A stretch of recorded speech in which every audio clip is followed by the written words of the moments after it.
వాక్యాన్ని మనం ధ్యానం చేద్దాం. మన వాక్య ధ్యానం కొరకు భక్తుడు మత్తయి రాసినటువంటి సువార్త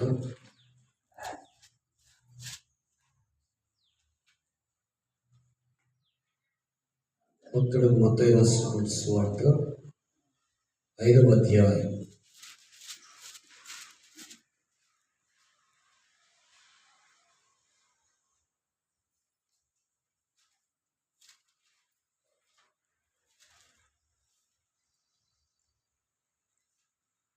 మత్తయి రాసినటువంటి సువార్త 5వ అధ్యాయం నుంచి 13వ వచనాన్ని చదువుదాం.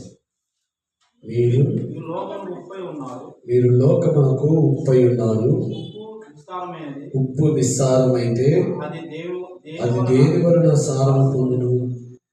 అది బయట పారవేయబడి మనుష్యుల చేత త్రొక్కబడుటకే గాని మరి దేనికి పనికిరాదు.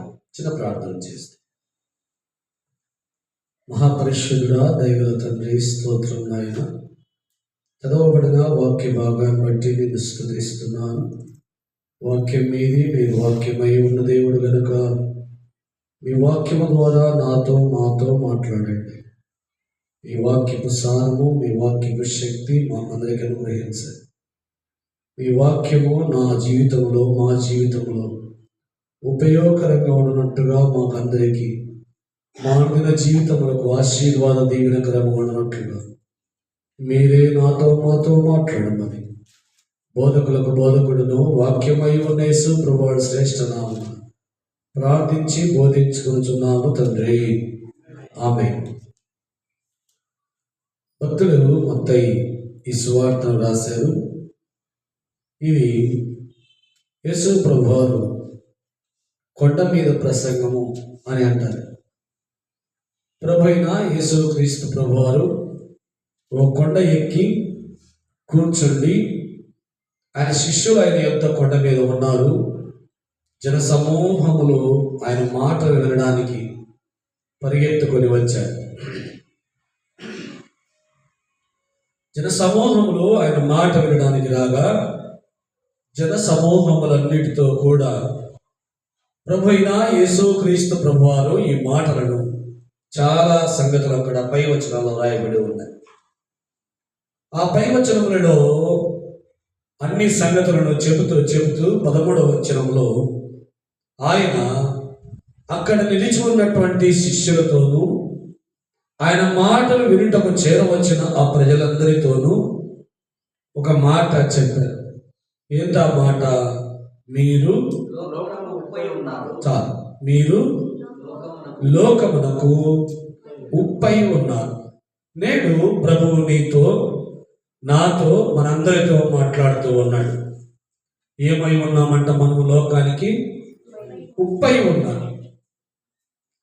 ఆయన చాలా సంగతులను చెప్పాడు. యేసు ప్రభువారు బ్రతికి ఉండగా చెప్పిన మాటలు ఆనాటి ప్రజలకును ఈనాడు ఆయన యందు విశ్వాసం ఉంచిన ఆయన ప్రజలందరికీ కూడా వర్తిస్తాయి. కాబట్టి మనతో ప్రభువు మాట్లాడుతున్నటువంటి మాట ఏమిటంటే, మనము లోకమునకు ఏమై ఉన్నామంట? ఉప్పు. ఎందుకు మనము లోకమునకు ఉప్పై ఉన్నాము అనే సంగతిని కొన్ని మాటలు ఉప్పు యొక్క గుణలక్షణములను గురించి, ఉప్పును గురించి దేవుడు సూచనగా పలికిన కొన్ని మాటలను మనం ధ్యానం చేద్దాం. ఇప్పుడు ఈ మత్తయి సువార్తలోనే 5వ అధ్యాయం 13వ వచనంలోనే మీరు లోకమునకు ఉప్పై ఉన్నారని చెబుతూ ప్రభువారు ఒక మాట అన్నారు. ఉప్పు నిస్సారమైతే, ఉప్పు అంటే ఉప్పు ఏమైంది? సారవంతమైనది, శక్తివంతమైనది. అందుకే మన శరీరంలో గ్లూకోజ్ లెవెల్స్ కానీ షుగర్ లెవెల్స్ కానీ పడిపోయినప్పుడు వెంటనే ఏమేసిస్తారు? ఉప్పు చక్కెర కలిపి నీళ్లు తాగితే వెంటనే వారి యొక్క గ్లూకోజ్ శక్తి ఏమవుతుంది? మళ్ళీ ఇంప్రూవ్ అవుతారు, శక్తి పొందుతారు వారు. కాబట్టి మీరు లోకమునకు ఉప్పై ఉన్నారు. మీరు సారము కలిగి ఉండాలి. సారం లేకపోతే ఉప్పు ఏం చేయబడుతుంది? ఉప్పు సారం అయిపోయింది. సామాన్యంగా సారం అయిపోదు. అది అనేక సంవత్సరాలు నిలువ ఉండటం వలన ఉప్పు నిస్సారం అయిపోయింది. అప్పుడు ఏం చేస్తారు? దాన్ని బయట పారవేస్తారు. అది మనుషుల చేత త్రొక్కబడుటకే కానీ మరి దేనికి కూడా పనికిరాదు. అలాగనే లోకమునకు ఉప్పై ఉన్న మన జీవితం కూడా సారం లేకపోతే, ఏ సారము? ఉప్పు సారం. దేవుని వాక్యం అనే ఉప్పు సారము మనలో లేకపోతే మనం కూడా మనుషుల చేత త్రొక్కబడుటకే తప్ప, దూషింపబడుటకు, అవమానపరచబడుటకు తప్ప మరి దేనికి పనికిరాదు. అవును, ఉప్పు వల్ల సారం ఎట్లా వస్తుందయా అని మనం పరిశీలన చేస్తే బైబిల్ గ్రంథంలోనే కూడా దీనికి జవాబు కూడా ఉంది. అదేంటో చూద్దాం. యెషయా గ్రంథము 30వ అధ్యాయం. యెషయా గ్రంథము 30వ అధ్యాయం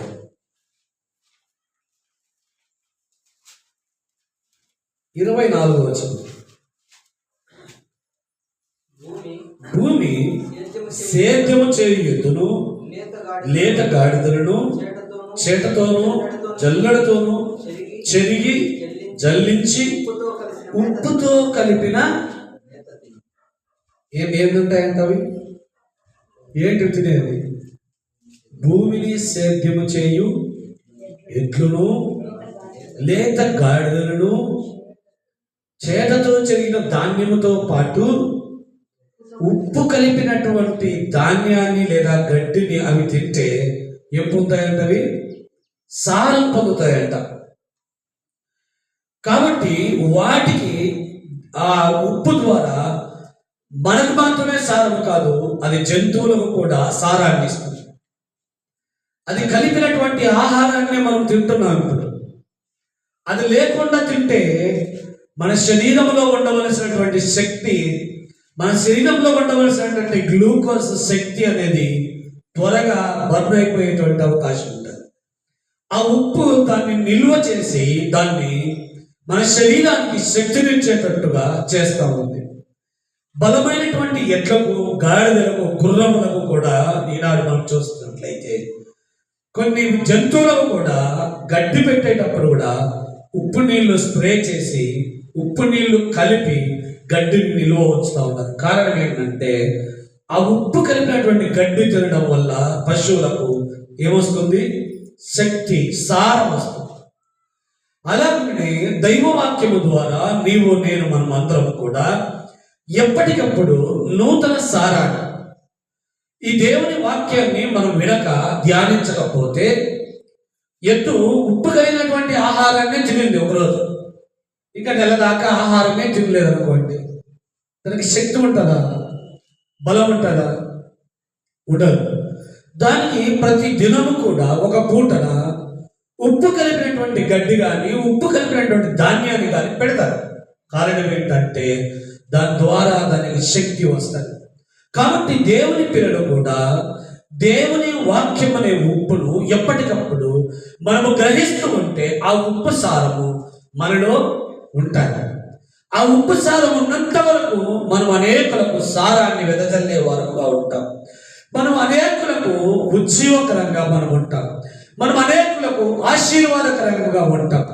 ఆ ఉప్పు సారం మనలో లేకపోతే, మనలో ఆ సారము లేనందు చేత కొన్ని సమయాల్లో మనము సైతము బయట పారవేయబడి త్రొక్కబడుటకు, మనుషుల చేత ఈడవబడుటకు మనము కూడా బాధ్యులమవుతామనే సంగతి దేవుని వాక్యం ద్వారా మనం తెలుసుకుంటున్నాం.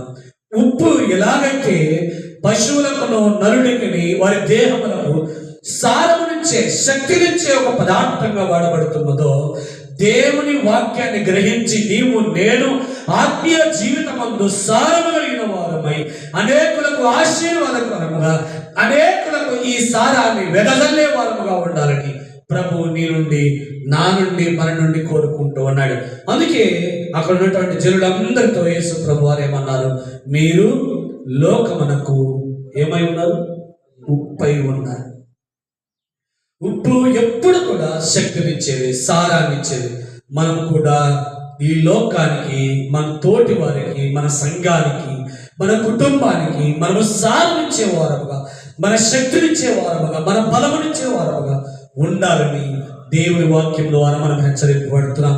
దేవుని వాక్యం అనే ఉప్పు ద్వారా నేను సారం పొందుతున్నట్టయితే ఆ సారము దేవుని సంఘ అభివృద్ధి కొరకు, నీ కుటుంబ అభివృద్ధి కొరకు, నీ సమాజపు అభివృద్ధి కొరకు నీ సారాన్ని ఖర్చు చేసి, నీ శక్తి సామర్థ్యములను ఖర్చు చేసి వాటి కొరకు ఉపయోగపడవలసినటువంటి బాధ్యత మనందరిపైన ఉంది. ఇలాగైతే ఎద్దు ఆ ఉప్పు కలిగినటువంటి ఆహారాన్ని తిని సారం పొంది భూమిని సేద్యపరిచి అనేకులకు ఆహారాన్ని పండించడానికి సహాయపడుతుందో, మనం కూడా అలాగ సహాయపడబద్దులమై ఉన్నామని దేవుని వాక్యం ద్వారా తెలుసుకుంటూ ఉన్నాం. ఉప్పు ద్వారా సారం వస్తుంది. ఆ సారము ద్వారా మనము అనేకులకు ఆశీర్వాదకరముగా, దీవెనకరముగా ఈ సారాన్ని వెదజల్లే వారముగా ఉండాలని దేవుని వాక్యం ద్వారా మనం తెలుసుకుంటూ ఉన్నాం. రెండవ గురు లక్షణం, ఒప్పుకున్నటువంటి గురు లక్షణం చూడండి. యోబు గ్రంథం 6వ అధ్యాయం 6వ వచనం.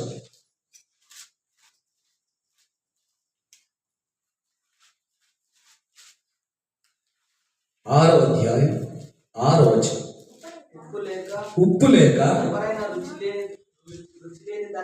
ఎవరైనా రుచి లేని దాన్ని తిందురా, గుడ్డులోని తెలుపులో రుచి కలదా. ఉప్పు లేక చాలు. ఉప్పు లేక ఎవడైనా రుచి లేని దానిని తినునా. లోకంలో ఒక సామెత ఉంది. ఉప్పు అంటదంట, వంటవాడితో ఉప్పు అంటదంట, నువ్వేమేమి వేస్తావో నీ తెలివి, నీ జ్ఞానం చొప్పున ఈ రుచి రావడానికి, ఈ కూర రుచి రావడానికి, ఈ వంట రుచి రావడానికి ఏమేమి వేస్తావు, నన్ను వేయకుండా చూడు అని అంటదంట. ఎందుకు? నువ్వు ఎన్ని మసాలాలు దట్టించినా, నీ జ్ఞానం కొద్ది ఎంత శ్రేష్టమైన మసాలాలు నువ్వు పెట్టినా, ఉప్పు వేయకపోతే ఆ వంటకు ఏం లేదు, రుచి లేదు. ఎన్ని వేసినా కూడా ఉప్పు వేయకపోతే ఆ యొక్క వంటకు ఏం లేదు, రుచి లేదు. నీ జీవితంలో, నా జీవితంలో మనము కూడా ఎంత జ్ఞానవంతులమైన, వివేకవంతులమైన అయి ఉండవచ్చు, కానీ దేవుడు లేకుండా, దేవుని వాక్యం మనలో లేకుండా మనం రుచిగల వారముగా ఉండలేము. దైవిక జ్ఞానం వలన, ఆ జ్ఞానాతిశయము చేత మన జీవితాలకు రుచి వస్తుంది. దేవుని యొక్క మాటను నీవు గ్రహించడం ద్వారా, దేవుని యొక్క జ్ఞాన వివేకములను సంపాదించుకునడం ద్వారా, దైవిక సంబంధమైన మాటలను నీవు మాట్లాడటం ద్వారా నీ మాటలు, నీ సంభాషణ, నీ ప్రవర్తన ఎంత రుచిగలదో అనేకులకు అర్థమవుతారు. అందుకే కొలస్సీలో రాస్తూ పౌలు ఒక మాట అంటాడు చూడండి. భక్తులకు ఆయన చెప్తూ ఉన్నాడు. కొలస్సీలో రాసిన పత్రిక 4వ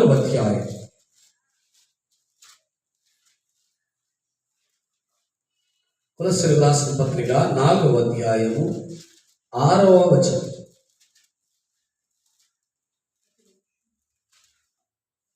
సంఘమునకు వెలుపటి వారి ఎడల జ్ఞానము కలిగి నడుచుకుని ప్రతి మనుష్యునికి ఎలాగూ ప్రత్యుత్తరం ఇవ్వవలెనో అది మీరు తెలుసుకొనుటకై మీ సంభాషణ ఉప్పు వేసినట్టు ఎల్లప్పుడూ రుచిగలదిగాను కృపాసహితముగా ఉండనీయుడి. ఏమయ్యా, వంటవాడు ఎంతో మంచి వంటవాడి దగ్గర వంట నేర్చుకున్నాడు. వాని దగ్గర ఏ మసాలాలు ఏ సమయానికి వేయాలో నేర్చుకున్నాడు. తగినంత ఉప్పు వేయకపోతే ఏమైపోతుంది? ఎన్ని శ్రేష్టమైన మసాలాలు తన జ్ఞానంతో, ఎంత పెద్ద గురువు దగ్గర నేర్చుకున్నవాడైనా కూడా తగినంత ఉప్పు వేయకపోతే ఆ వంటవాడి పరిస్థితి ఏంటి? దేవుని పిల్లలకు దేవుడు చేస్తున్న హెచ్చరిక కూడా చూడండి. సంఘమునకు వెలుపటి వారి ఎడల జాగ్రత్తగా ఉండండి. ఎవరికి ఎలాగూ ప్రత్యుత్తరం ఇవ్వవలెనో మీరు దాన్ని తెలుసుకొని ఏం చేయాలట? మీ సంభాషణ, మీ మాటలు ఎట్లుండాలట? ఉప్పు వేసినట్టుగా రుచి గలది ఉండాలి. ఎప్పుడు రుచి గలదై ఉండాలి? ఎల్లప్పుడూ రుచి గలదై ఉండాలి. ఎల్లప్పుడూ రుచి గలదై ఉండాలి. 2 రోజులు రుచిగా మాట్లాడి 3వ రోజు మళ్ళీ యథాప్రకారం అయిపోతే ప్రయోజనం లేదు. ఎట్టున్నారంట? ఎల్లప్పుడూ మన సంభాషణ, మన మాటలు, ఎదురు వ్యక్తితో మనం మాట్లాడుతున్న మాట, ఎదురు వ్యక్తితో మనము సంభాషిస్తున్న సంభాషణ, మన తోటి వారితో, మన కుటుంబ సభ్యులతో, మన బంధుమిత్రులతో, మన చుట్టూ సమాజంతో నేను మాట్లాడుతున్న మాటలు, మన సంభాషణ ఉప్పు వేసినట్టుగా రుచి గలదిగాను. 2వది కృపాసహితమైనదిగా ఉండాలి. ప్రేమపూర్వకమైనదై ఉండాలి. ప్రేమపూర్వకమైనదై ఉండాలి. కొంతమంది తమ మాటల్లో ఎదుటి వ్యక్తిని జయించలేకపోయినప్పుడు వారు ఎన్నో దుర్భరమైన మాటలను, దుర్భాషలను మాట్లాడుతూ ఉంటారు. చూడండి, గమనించండి. మన మాటలు, మన సంభాషణ, మనం ఎదుటి వ్యక్తి ద్వారా మన మాటల యందు మనం ఓడిపోయిన పర్వాలే, మన సంభాషణ ఎంతవరకు ఉండాలంటే కృపాసహితమైనది గాను, ప్రేమపూర్వకమైనది గాను. ఎట్లనట? మన సంభాషణ ఎల్లప్పుడూ ఉప్పు వేసినట్టుగా రుచి గలదిగా ఉండాలి. ఎట్లుండాలి? రుచి గలదిగా ఉండాలి. వాడు వినదగు యోగ్యముగా ఉండాలి. వాడు గ్రహింపదగిన యోగ్యముగా ఉండాలి. వాడు మన ఎదుటివాడు, మన యొక్క సహోదరుడు మన మాటలను అర్థం చేసుకునే విధంగా ఉండాలని దేవుని వాక్యం ద్వారా మనం తెలుసుకుంటున్నాం. గ్రహించండి, ఉప్పు సారము గలది. ఉప్పు ఏమిస్తుంది? రుచినిస్తుంది. ఉప్పు ఎంత సారము గలదో మనము అంత సారాన్ని కలిగిన వారముగా ఉండాలి. ఉప్పు తగినంత వేస్తే ఎంత రుచికరముగా ఉంటుందో నా సంభాషణ తగినంత మట్టుకు మాట్లాడాలి, తగినంత మట్టుకు సంభాషించాలి, కృపాసహితముగా సంభాషించాలి, ఓరిమితో సంభాషించాలి, ఓపికతో మాట్లాడాలి, ప్రేమతో మాట్లాడాలి. అంతవరకే నీ హద్దు. వాడు రెచ్చిపోతున్నాడు కదా, నీ ఎదుటివాడు బూతులు మాట్లాడుతున్నాడు కదా, నేను కూడా అలాగ మాట్లాడకపోతే ఏమవుతాను, నేను ఓడిపోయినట్టయితానేమో అని అనుకోవద్దు. నీ సంభాషణ రుచిగలదిగా ఉండాలి. ఉప్పు వేసినట్టుగా కృపాసహితమైనది ఉండాలి. తగినంత మట్టుకే మాట్లాడాలి. తగినంత కాకుండా అధికంగా మాట్లాడామనుకో, ఒక వంటలో అధికంగా ఉప్పు వేస్తే తినదగు యోగ్యంగా ఉంటుందా? నీ సంభాషణ కూడా అంతే. నువ్వు ఎంత మాట్లాడాలో అంత మాట్లాడకుండా నీ సంభాషణ ఎక్కువైపోయి వాడు మాట్లాడుతున్నాడు, నువ్వు మాట్లాడాలి. ఎక్కువైపోయినప్పుడు ఏమైపోతుంది? అది ఎదుటి వారికి కోపాన్ని, ఉద్రేకాన్ని తెప్పించి నీ మీద, నా మీద తిరగబడేటువంటి అవకాశం ఉంటుంది. కనుక మన తోటి సహోదరుడిని మనము పోగొట్టకొనుకుంటున్నట్లుగా, వాడి సహవాసాన్ని, వాడితో మనకున్న సంబంధాన్ని పోగొట్టకొనుకుంటున్నట్లుగా మన మాటలు ఎట్లుండాలా? కృపాసహితముగాను, ఓరిమితో కూడినవిగాను, ప్రేమతో కూడినవిగాను ఉండాలి. కానీ అంతకు మించి వెళ్ళకూడదు. అంతకు మించి వెళ్తే నీ సంభాషణలో ఏమి ఎక్కువైతుంది? ఉప్పు ఎక్కువైతుంది. ఉప్పు ఎక్కువైతే నీ సంభాషణ రుచిగా ఉండదు. కాబట్టి ఉప్పు సారాన్ని ఇస్తుంది, రుచిని ఇస్తుంది. తగినంత వాడితే మన సంభాషణ కూడా తగినంత మితముగా, తగినంత ఉంటే మన ఎదుటి వ్యక్తికి రుచిగా ఉంటుంది, తినదగు యోగ్యంగా ఉంటుంది. అప్పుడు వాడు వాటిని గ్రహించి దైవిక సంబంధమైన ఆలోచనలోనికి వచ్చి ఏం చేస్తాడు? దైవ సన్నిధికి వచ్చే అవకాశం ఉంటుంది. అలా కాకుండా నీకు ఉద్రేకం వచ్చి నీవు ఇష్టానుసారంగా మాట్లాడితే, మితముగా ఉండకపోతే కూర ఎలాగో పనికి రాకుండా పోతాదో నీ మాటలు కూడా పనికి రాకుండా అయిపోయి ద్వేషాన్ని, సమాధానం లేనితనాన్ని పెంచేటువంటి అవకాశం ఉంటుంది. కాబట్టి మనము లోకమునకు ఏమై ఉన్నాము? ఉప్పై ఉన్నాము. ఉప్పు సారాన్ని ఇస్తుంది, ఉప్పు రుచినిస్తుంది. నీ మాటలు, నీ ప్రవర్తన, నీ కంటి చూపు, నీ యొక్క సంభాషణ ఉప్పు వేసినట్టుగా ఎట్లుండాలా? రుచిగా ఉండాలి, సారాన్ని ఇచ్చేదిగా ఉండాలి. మూడవది, ఉప్పు బైబిల్ గ్రంథంలో కొన్నింటికి సూచనగా వ్రాయించి పెట్టారు. అదొక మాట, 2 మాటలు ఉన్నాయి. ఆ 2 మాటలు చెప్పి నేను ముగించేస్తాను. ఎజ్రా గ్రంథం 4వ అధ్యాయం, పాత నిబంధనలో ఎజ్రా గ్రంథం పేజ్ నంబర్ 394, పేజ్ నంబర్ 394, పాత నిబంధనలు 4వ అధ్యాయం 14వ వచనం. మేము రాజు యొక్క ఏం తిన్నవారంట? ఉప్పు తిన్నవారు. చాలు, రాజు యొక్క ఉప్పు తిన్నవారు. అక్కడ చాలా సంగతులు ఉన్నాయి, చెప్పాలంటే సమయం చాలు. ఇక్కడ తబాయేలు, మిత్రి, దాతాను, బెస్లామును, ఈ 4 వ్యక్తులు కూడా అర్తహషస్త అనే రాజు కింద పనిచేసేవారు. ఈ అర్తహషస్త రాజు కాలంలో ఎజ్రా ప్రవక్త ద్వారా జనులు ఉజ్జీవింపబడి యెరూషలేము పట్టణాన్ని తిరిగి కట్టాలని ప్రారంభిస్తారు. యెరూషలేము పట్టణాన్ని తిరిగి కట్టడం ప్రారంభించగా ఈ టబాయేలు, దాతాను, మిత్రి, బిస్లాము, ఈ 4 రాజులకు ఒక ఉత్తరం రాస్తారు. ఏమని రాస్తారంటే, ఇశ్రాయేలీయులందరి మీద చెడ్డ మాటలు రాస్తారు. అయ్యా, యెరూషలేము పట్టణము కట్టబడటకు మీరు అనుమతించారంట.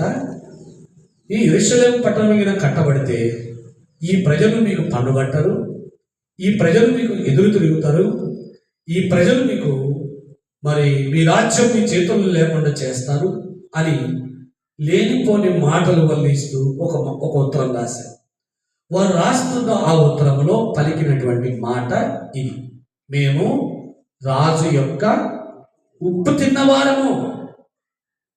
ఇప్పుడు కెరీర్ ఏమంటున్నారు వారు? మేము రాజు యొక్క ఉప్పు తిన్నవారు అంటూ, గనుక రాజునకు నష్టము రాకుండా మేము చూడవలనని ఈ ఉత్తరము పంపి రాజు అయిన తమకు ఈ సంగతి తెలియజేస్తున్నాము అని అంటున్నారు.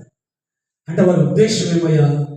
రాజు యొక్క ఉప్పు తింటున్నాం కాబట్టి రాజుకు నమ్మకంగా మేము పని చెయ్యాలి. రాజుకు నష్టము కలిగించే పని, రాజు యొక్క రాజ్యానికి నష్టము కలిగించే పని ఎవడైనా చేస్తూ తమ దృష్టి పడితే, తమ కనుదృష్టిలో పడితే దాన్ని రాజు దృష్టికి తీసుకోవాల్సిన బాధ్యత మా పైన ఉంది. ఎందుకంటే మేము రాజు యొక్క ఉప్పు తిన్నవారు. అంటే ఉప్పు నమ్మకత్వం మనకు సూచనగా ఉంది. దేనికమ్మా? నమ్మకత్వానికి సూచనగా ఉంది. వీరు అంటున్నారు, మేము రాజు యొక్క ఉప్పు తిన్నవారమయ్యా. రాజు యొక్క రాజ్యం యెరూషలేము కట్టబడితే ఈ ఇశ్రాయేలీయులు అందరూ తిరుగుబాటు చేసి రాజుకు పన్ను కట్టకుండా ఎగరేస్తే రాజుకి ఎంత నష్టం వస్తుంది అని వీరి ఉత్తరాన్ని రాసినట్టుగా ఇక్కడ మనం చదువుకోండి. కాబట్టి ఉప్పు దేన్ని సూచిస్తా ఉందంటే నమ్మకత్వాన్ని సూచిస్తాం. లోకంలో మనకు కూడా ఒక సామెత ఉంది. మన యజమానులతో, మన సహాయం చేసిన వారితో ఒకనొక సమయంలో మనము తిండికి లేక మన దరిద్రపు జీవితాల్లో సహాయపడిన, మనం భోజనం పెట్టిన వారిని గురించి మనం కూడా ఇలా చెప్తూ ఉంటాం. మాటలు మన పెద్దవాళ్ళు కూడా మాటలు మాట్లాడుతుంటారు. ఏమంటారు? మీ ఉప్పు తిన్నవారమయ్యా. ఏం తిన్నవారు? మీ ఉప్పు తిన్నవారు. అంటే ఉప్పు తిన్నవారు ఏం చేయకూడదు? నమ్మక ద్రోహము చేయకూడదు. ఉప్పు తిన్నవారు నమ్మక ద్రోహం చేయకూడదు. అందుకే ఉప్పు నమ్మకత్వానికి సూచనగా ఉంది. కాబట్టి ఉప్పు తిన్నవాడు ఎలాగైతే నమ్మక ద్రోహము చేయడో, మనం పనిచేసే, మనము జీవించేటువంటి, మనము ఒక యజమాని కింద పనిచేస్తున్నటువంటి ఆ యజమానునికి ఎట్టి పరిస్థితుల్లో కూడా మనం ఏం చేయకూడదు? నమ్మక ద్రోహం అనేది చేయకూడదు.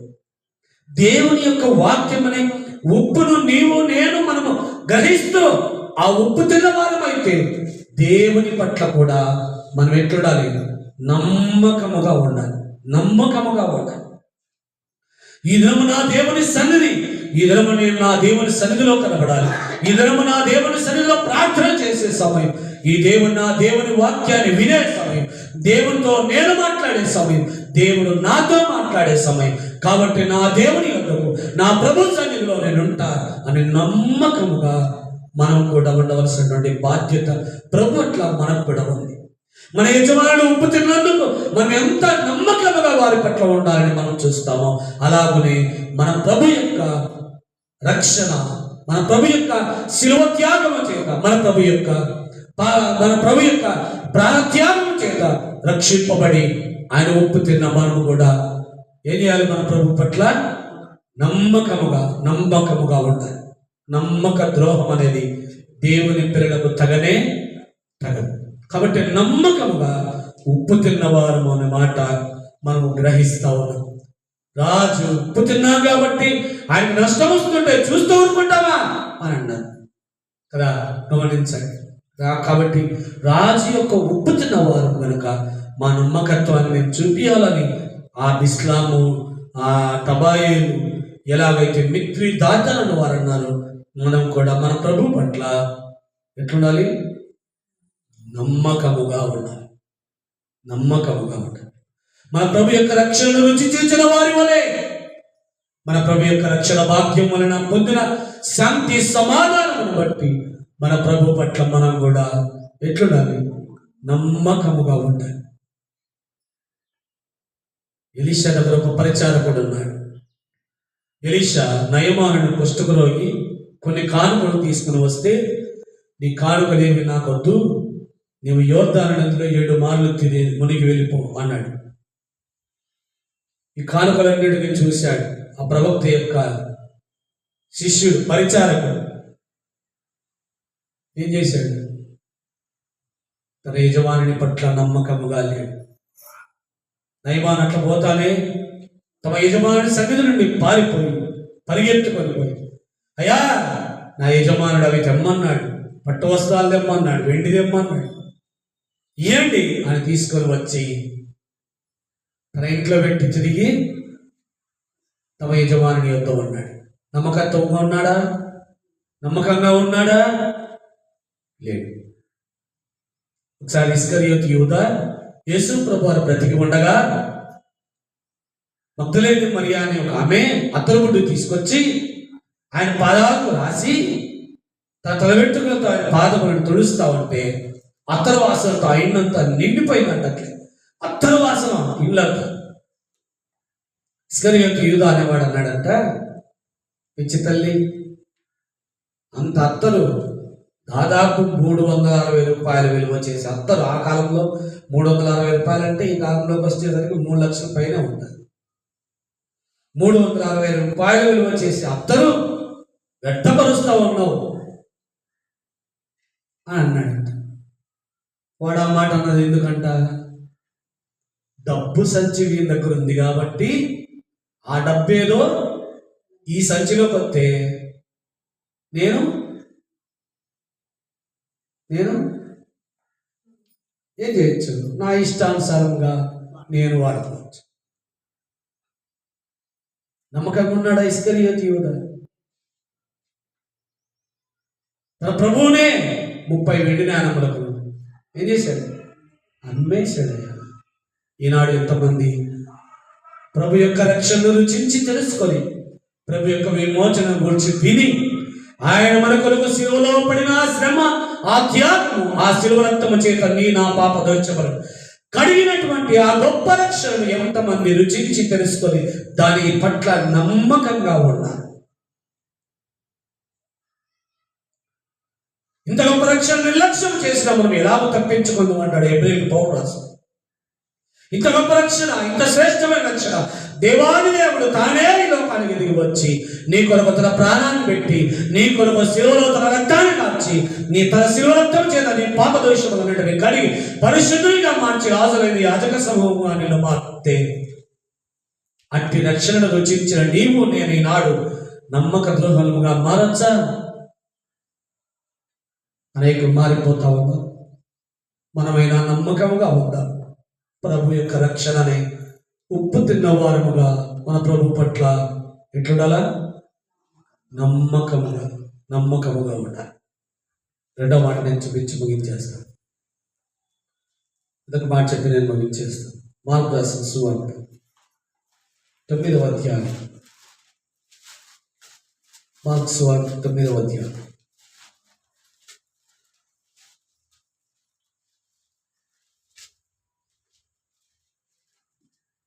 అయ్యా, మార్కు సువార్త 9వ అధ్యాయం 50వ వచనం.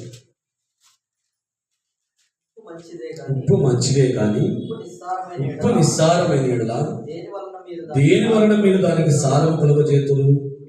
మీలో మీరు ఉప్పు సారము గలవారై ఉండి ఒకరితో ఒకరు ఎట్లుండాలట? ఉప్పు సారం కలిగిన వారు ఏం కలిగి ఉండాలి? ఒకరితో ఒకరు సమాధానము కలిగి ఉండాలి. ఈనాడు ఒకరితో ఒకరికి సమాధానం లేదు. సహోదరుల మధ్య సమాధానం లేదు. అక్క చెల్లెళ్ళ మధ్య సమాధానం లేదు. తల్లి కొడుకుల మధ్య సమాధానం లేదు. తల్లిదండ్రుల పిల్లల మధ్య, కొడుకులు అత్తల మధ్య, కోడళ్ళు అత్తల మధ్య సమాధానం లేదు. మీరు ఉప్పు సారము గలవారైతే ఒకరితో ఒకరు ఏం కలిగి ఉండండి? సమాధానమునకు సూచన ఉప్పు. ఉప్పు సారం మీలో ఉంటే అందరితోనూ ఎట్లున్నదట? సమాధానముగా ఉండడి. ప్రతి మనుష్యుడికి ఎట్లున్నది? సమాధానముగా ఉండాలి. ఈ సమాధానము దెబ్బతినకుండా ఉన్నట్లుగా మన సంభాషణ, కొలెస్ట్రాల్ రాస్తూ పోలన్నాడు కదా 4:6లో, మన సంభాషణ ఎట్లుండాలా? ఉప్పు వేసినట్టుగా ఎల్లప్పుడూ రుచిగలదై ఉండాలి. ఆ ఎల్లప్పుడూ నీ సంభాషణ రుచిగలదై ఉంటే ఒకరి మధ్య ఒకరికి ఏముంటుంది? సమాధానం ఉంటుంది. అదే నీవు ఉప్పు ఎక్కువైన వాడి వలే ఎగిరెగిరి పడుతూ, ఉద్రేకంగా మాట్లాడుతూ, నోటికొచ్చిన బూతులన్నీ మాట్లాడుతూ ఉంటే ఇద్దరు వ్యక్తుల మధ్య సమాధానం ఉంటుందమ్మా? అయ్యా, సమాధానం ఉంటుందా? ఉండదు. తగినంత ఉప్పు కలిగి ఎల్లప్పుడూ రుచిగల సంభాషణ కలిగి ఒకరితో ఒకడు ఏం కలిగి ఉండాలి? సమాధానం కలిగి. ఉప్పు వేసినట్టుగా మన జీవితాలు ఎట్టుండాలి? సమాధానముగా ఉండాలి. పేతురు భక్తుడు రాస్తూ, మరి ఒక భక్తుడు రాస్తూ ఒక మాట అంటాడు, శక్యమైతే సమస్త మనుషులతో సమాధానముగా ఉండుడి అంటాడు. శక్యమైతే సమస్త మనుషులతో, మీ తోటి వారందరితో, మీ కుటుంబ సభ్యులందరితో, మీ బంధుమిత్రులందరితో, మీ సమాజంలో ఉన్న మీ ఇరుగు పొరుగు వారందరితో, మీ చుట్టూ ఉన్న ప్రజలందరితో శక్యమైతే ఎట్లుగలట? సమాధానముగా ఉండాలి. సమాధానముగా ఉండాలి. అందుకే మనము లోకమునకు ఏమై ఉన్నాము? ఉప్పై ఉన్నాము.